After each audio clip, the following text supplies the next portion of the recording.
चल हो जा शुरू। केसरिया से मन जोगी हुआ रे, दिल झूमे देखो पतवारा हुआ रे, दिल झूमे देखो पतवारा हुआ रे। हर पल मनाओ केसरी त्योहार। विमल, बोलो जुबान केसरी। इसमें शिरकत करने के लिए जा रहे हैं।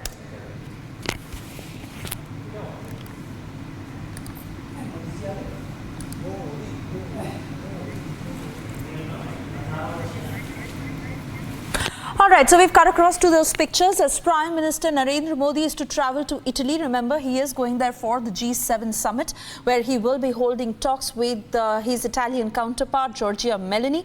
Now, he will be in Italy as the G7 summit is slated to run for 3 days from the 13th of June to the 15th of June. All eyes on the possible interaction with the Ukraine President Volodymyr Zelensky, and he could also run into Canadian Prime Minister Justin Trudeau, who is also present for the G7 summit.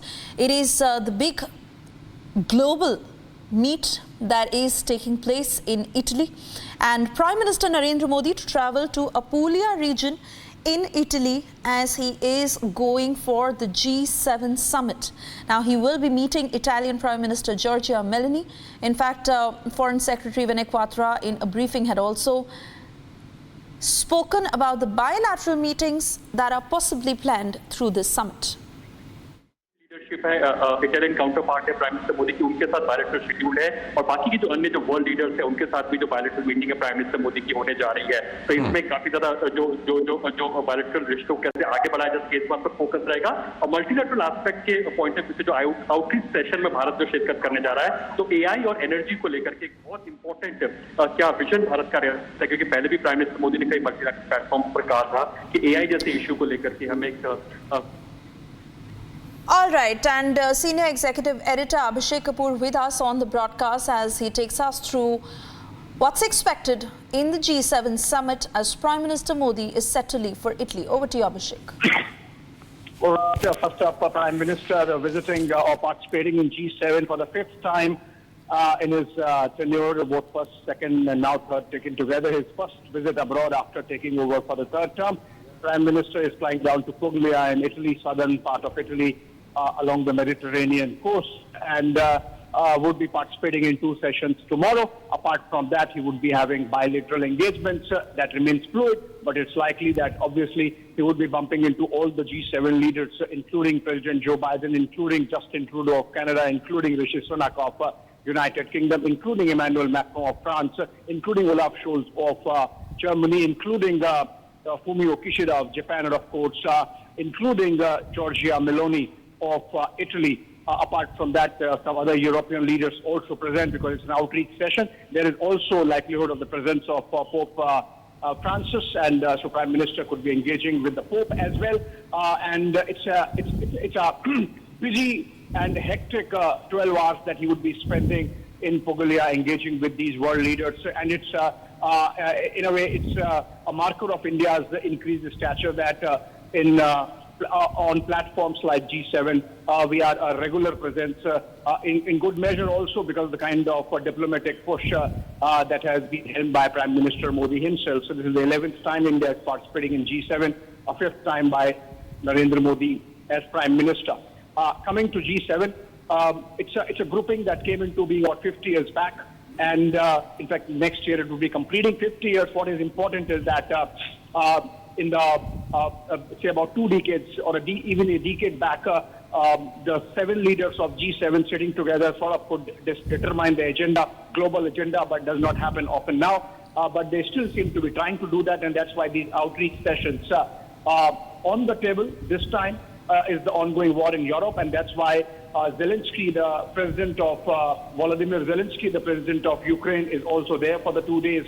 Of course, the tensions in the Middle East, and of course, Indo-Pacific and the tensions prevailing in South China Seas. There is a special outreach session for Africa, and so that's how it is. But as Jaishankar, External Affairs Minister, of India has said often that Europe has to come out of this tendency, or the West has to come out of this tendency that their problem is rest of the world's problem. So the G7 has to first sort out what's really happening in Europe. Unfortunately, on that front, we see escalation building up and certain lack of statesmanship in terms of dealing with the crisis, because if you look at the headlines over the last 24 hours, West is doubling down on its military support to Ukraine. In fact, a decision has been taken that about $50 billion money seized from Russia or due to sanctions lying with Western nations would be channelized to Ukraine, and that much military support would be given. Also, the United States is going to sign